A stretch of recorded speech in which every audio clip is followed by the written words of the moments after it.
आता तरी तुम्ही निवडणूक लढा. नाही म्हणले आणि तुम्ही बघितलं दुसऱ्या दिवशी फरार झाले. माझ्याच काय डोक्यावर परिणाम झाला का काय गुन्हा? अहो 2 वेळा माझ्या विरोधात लढला आणि 2ही वेळेला मी जवळ घेतलं. महाराष्ट्र राज्याचे मदत व पुनर्वसन मंत्री सन्माननीय जननायक मकरंद आबा पाटील बोलतील. सर्वांनी एकदा जोरदार टाळ्या आपणसाठी.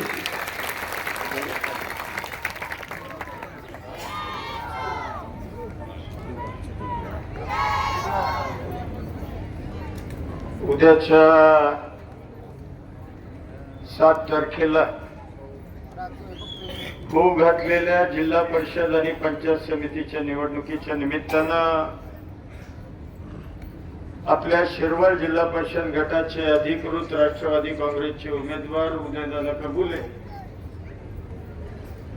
शिरवळ पंचायत समिती गणाच्या अधिकृत राष्ट्रवादी काँग्रेसच्या उमेदवार छायाताई जाधव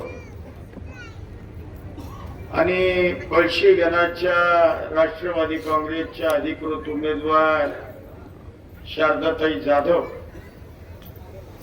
या तिन्ही उमेदवारांच्या प्रचाराच्या निमित्तानं मी आता मंचकावरचं कुणाचंच नाव घेणार नाही. मंचकावरचे सर्व सन्मान्य मान्यवर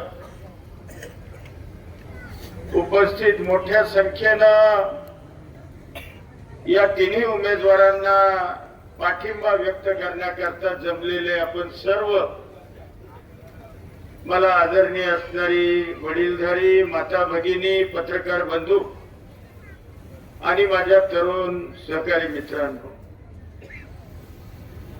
आता उद्याचा दिवस मध्ये आणि परवा दिवशी आपण सगळेजण जिल्हा परिषद पंचायत समितीच्या मतदानाला सामोरं जाणार आहे. मी आज तुम्हाला विनंती करण्याकरता या ठिकाणी उपस्थित आहे की हे तिन्ही उमेदवार की जे घड्याळ चिन्ह घेऊन आपल्या समोर आलेले या तिघांना आपलं पवित्र मतदान करून प्रचंड मताधिक्याने विजयी करावं ही आग्रहाची आणि कळकळीची विनंती मी आपल्याला करतो. खर तर गेले 4 टर्म माझ्यासारख्या कार्यकर्त्याला तुम्ही विधानसभेमध्ये प्रतिनिधित्व करण्याची संधी दिली आणि तुम्ही पाहिलं अनेक प्रश्न या मतदारसंघामधले आपण सोडवण्याचा प्रयत्न केला. अनेक लोकांना आपण न्याय देण्याचा प्रयत्न केला. कामकाज करत असताना सर्वसामान्य माणूस हा केंद्रबिंदू मानून आम्ही मंडळींनी कामकाज केलं आणि तुम्हा सगळ्यांचं प्रेम सुद्धा आम्हाला त्याच ताकदीनं प्राप्त झालं. खर तर कालची 28 तारीख ही आपल्या सगळ्यांच्या दृष्टीनं अतिशय दुर्दैवी तो दिवस होता असं म्हणलं तर काही वावगं होणार नाही. आपल्या सगळ्यांचे लाडके नेते आणि या राज्याचे लोकप्रिय उपमुख्यमंत्री अजितदादांचं अतिशय दुर्दैवी आणि दुःखद निधन झालं. ती घटना घडली तेव्हा आपल्याला कोणाला खरं वाटलं नाही की असं काहीतरी घडलं असावं. खर तर दादांसारखं एवढं उत्तुंग नेतृत्व या राज्याला लाभलं. दादांची काम करण्याची पद्धत, दादांचा स्पष्ट वक्तेपणा, दादांचा निडरपणा आणि एकदा दिलेला शब्द पाळणारा नेता म्हणून दादांची ओळख महाराष्ट्रभर होती. कैलासवासी यशवंतराव चव्हाण साहेब असतील, आपले ज्येष्ठ नेते आदरणीय शरद पवार साहेब असतील, किंबहुना पुरोगामी विचार स्वीकारून शिवशाहू फुले आंबेडकरांचा विचार स्वीकारून दादांनी या राज्यामध्ये राजकारण समाजकारण करण्याचा प्रामाणिकपणाने प्रयत्न केला. खर तर आम्हा मंडळींवर दादांचे फार मोठे उपकार आहेत. 2004 ची मला उमेदवारी प्राप्त झाली, ती फक्त आणि फक्त अजितदादांच्या मुळे मिळाली. आणि आजही राज्याचा कॅबिनेट मंत्री म्हणून जे मला काम करण्याची संधी प्राप्त झाली ती सुद्धा दादांच्याच कृपेमुळे झाली. उदयराव सुद्धा जिल्हा परिषदेचे अध्यक्ष झाले. मला आठवतंय, मला रात्री 8-8:30 वाजता अजितदादांचा फोन आला की मकरंदाबा, जिल्हा परिषदेचे पदाधिकारी आपण कोण कोण करायचे. सगळी 5-6 नावं अख्ख्या सातारा जिल्ह्यातली मी सांगितली. ती अजितदादांनी सगळीच्या सगळी नावं फायनल केली.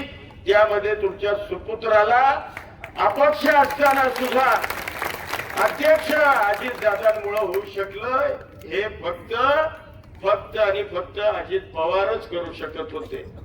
मला सांगा, एका बाजूला राष्ट्रवादी काँग्रेसची थंबीन मेजॉरिटी जिल्हा परिषदेमध्ये आणि त्या जिल्हा परिषद मध्ये अपक्ष निवडून आलेला एक व्यक्ती जिल्हा परिषदेचा अध्यक्ष होतो.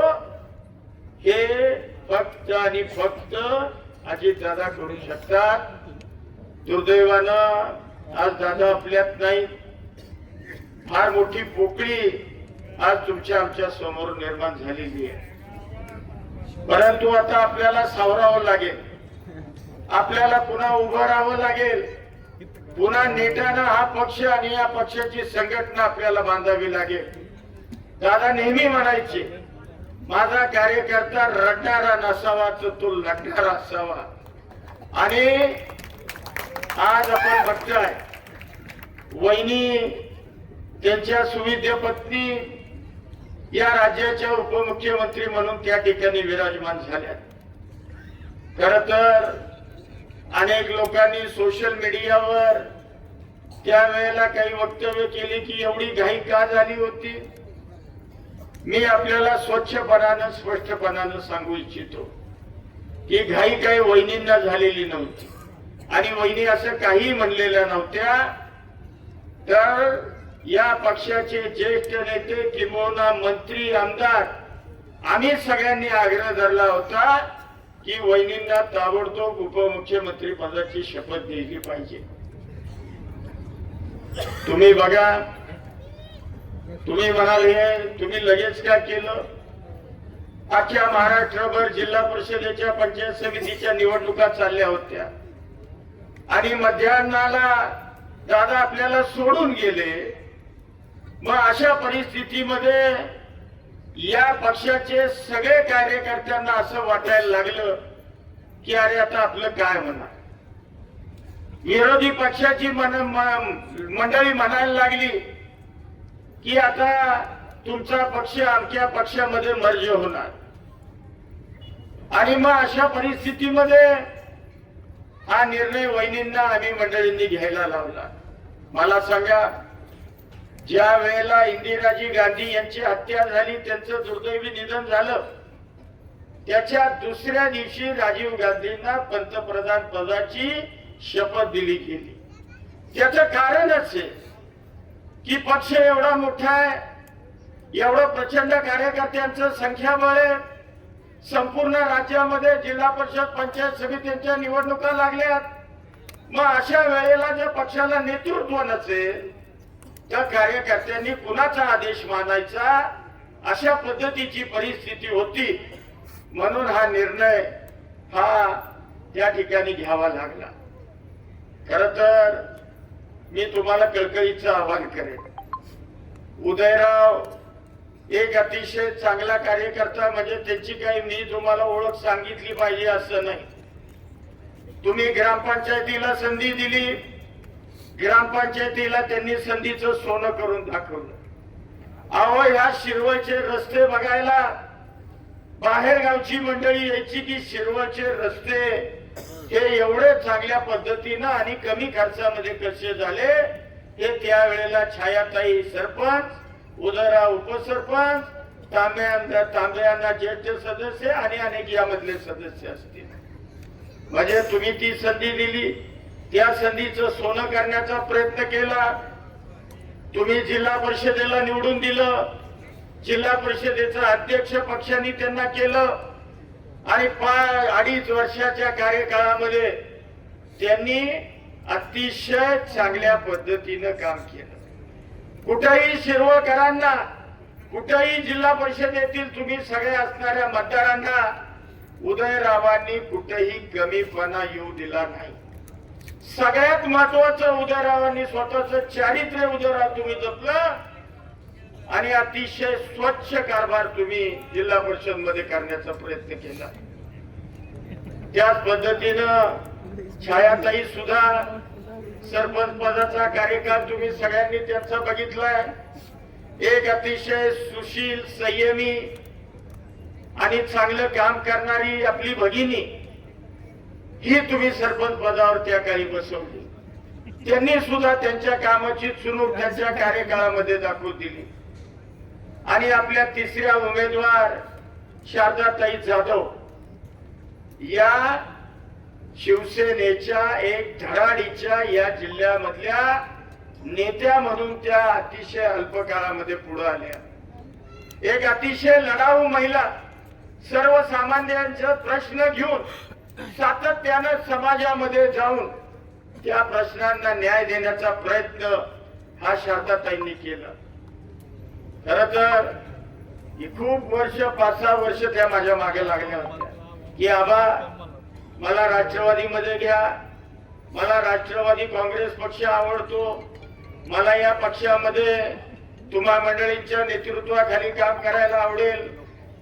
परंतु त्यांना आम्ही घेऊ शकलो नाही, कारण त्याचं कारण सुद्धा त्यांना माहिती आहे की एका व्यक्तीनं त्या ठिकाणी अडथळा निर्माण केला. त्यामुळं शारदाताईंचा प्रवेश हा त्या काळी होऊ शकला नाही. परंतु ती व्यक्ती पक्ष सोडून गेली आणि शारदाताई तुम्ही पक्षामध्ये आतमध्ये आला. मी तर नेहमी म्हणतो जे होतं ते चांगल्या करता होत. अहो आम्ही कारखान्यावर बसलो होतो, मी होतो, उदयराव होते, तांबे अण्णा होते, ते महाशय होते, दत्तानाना होते आणि कारखान्याच्या अँटी चेंबरला माझ्या बसलेला असताना जिल्हा परिषद निवडणुकीचा पुन्हा आमचा विषय निघाला. उदयरावांनी, तांबे अण्णांनी दोघांनी पुढाकार घेऊन सांगितलं की निवडणूक जिल्हा परिषदेची तुम्ही लढा, आम्ही थांबतो, आम्ही तुम्हाला निवडून आणतो. नाही मला लढायचे नाही, मला लढायचे नाही. उदयराव म्हणले शिरवळ मधनं आम्ही तुम्हाला 5 ते 6 हजार मतं देऊ आणि तुम्हाला निवडून आणायची आम्ही हमी घेतो. नाही म्हणले मला लढवायचे नाही. त्याच्या पुढे जाऊन उदयराव म्हणले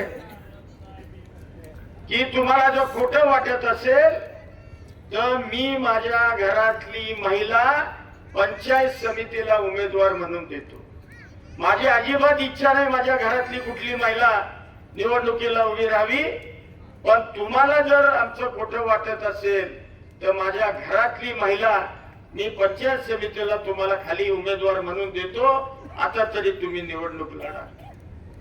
नाही म्हणले आणि तुम्ही बघितलं दुसऱ्या दिवशी फरार झाले. अहो माणूस लबाड किती असावा, माणूस खोटारडा किती असावा. मी माझ्या आजपर्यंतच्या आयुष्यात मी एवढा लबाड, ढोंगी आणि खोटा माणूस बघितला नाही, खरंच नाही बघितलं.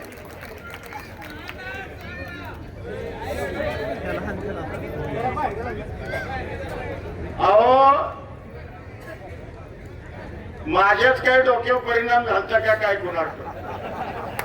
अहो 2 वेळा माझ्या विरोधात लढला आणि दोन्ही वेळेला मी जवळ घेतलं. मी म्हणलं आज तरी शहाणा होईल, उद्या तरी शहाणा होईल, परंतु बिचारा गोड गोड बोलायचं हाईट सांगतो तुम्हाला. म्हणजे ही चर्चा आमची आदल्या दिवशी झाली. हे महाशय ग्रामीण विकास मंत्र्यांना भेटायला रस्त्याने निघाले होते, पोचले होते आणि मला फोनवर सांगताय की बाबा आपल्याला ती निवडणुका नीटनेटक्या पार पाडायच्या, व्यवस्थित आपण काय काळजी करू नका, चांगल्या पद्धतीनं. अरे काय भयंकर माणूस आहे मला सांगा. म्हणजे मी तुम्हाला आज एवढ्या सगळ्यांच्या साक्षीनं सांगतो, इथून पुढं त्या व्यक्तीला माझ्याकडं थारा असणार नाही. मी राजकारणात एक वेळ घरी बसेन, परंतु तुला आता माझ्याकडं थारा नाही नाही नाही. म्हणजे अरे जनतेलाही उल्लू बनवलं ना आम्हालाही उल्लू बनवलं. असो काय, मगाशी उदयरावांनी उल्लेख केला, म्हणले 14 गावांना आता माशे पाणी आणायला निघाले आणि मांढरदेवचा रस्ता करायला निघाले. हे बघा, निवडणुका आल्या की बाहेरचे मंत्री येतात, नेते येतात, बोलतात आणि जातात. परंतु मकरंद पाटील याच भूमीतला आहे. मकरंद पाटलाला निवडून तुम्ही दिलेलं आहे विधानसभेवर, आणि हा मकरंद पाटलानं तुम्हाला मागच सांगितलेलं आहे, कारण नीरा देवघरचं काम, मेन कॅनॉलचं तुम्ही जाऊन बघा, आपल्या खंडाळा तालुक्याच्या शेवटच्या टोकापर्यंत आता कॅनॉलचं काम पूर्णत्वाला गेले. शेतवीरवाडी, गावडेवाडी, वाघोशी या तिन्ही उपसा सिंचन योजना याचं टेंडर आपण पेपर मध्ये पब्लिश केलंय. म्हणजे त्याही योजना सुरू होणार आणि त्यामुळं आपल्या खंडाळा तालुक्यातली तब्बल 27,000 एकर क्षेत्र हे ओलिताखाली येणार आहे. आता उर्वरित बलकवडी कॅनॉलच्या वरच्या 14 गावांची मागणी आहे. आज मी तुम्हाला इथं जाहीरपणानं सांगतो, याच्या आधी मी सांगितलंय, पुन्हा आज सांगतो की 14 गावांना पाणी बाकी कुणी देणार नाही, तर फक्त आणि फक्त मकरंद पाटीलच या गावांना पाणी देणार. अहो, बाहेरची माणसं येतील, बोलतील, जातील, त्यांना काही तुम्ही विचारायला जाणार का? मकरंद पाटलाला तुम्ही विचारू शकता आणि मकरंद पाटलाला परत तुमच्या थारामध्ये यायचं, हे लक्षात ठेवा.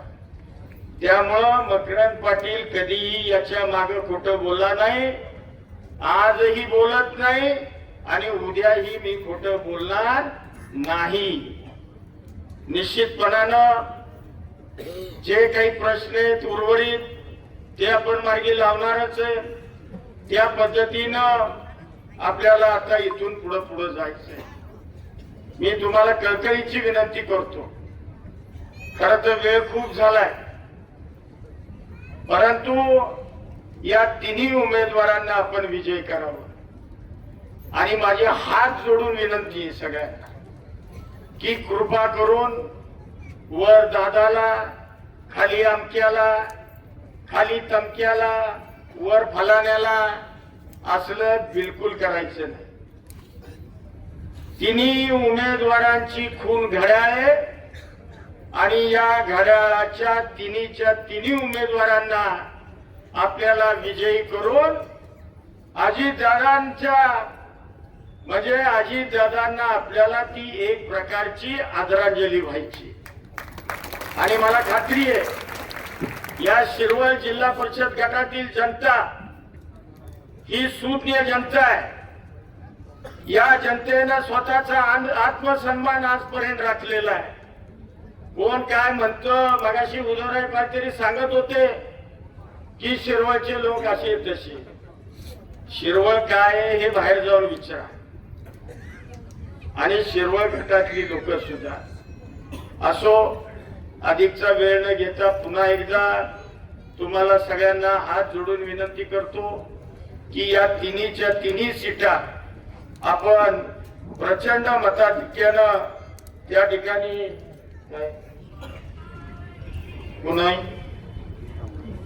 कुणी माझ्यावर टीका केली. आता अजयचं सारखं चाललंय म्हणले मदन भोसलेंनी निष्क्रिय आमदार म्हणून टीका केली.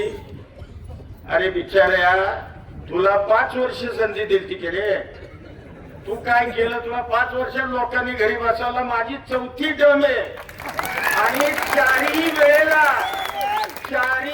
वेळेला प्रत्येक निवडणुकीमध्ये उच्चांकी मताने विजय झालेलो आहे, उच्चांकी मतानं. त्यामुळं माझं माप काढायचा प्रयत्न करू नका.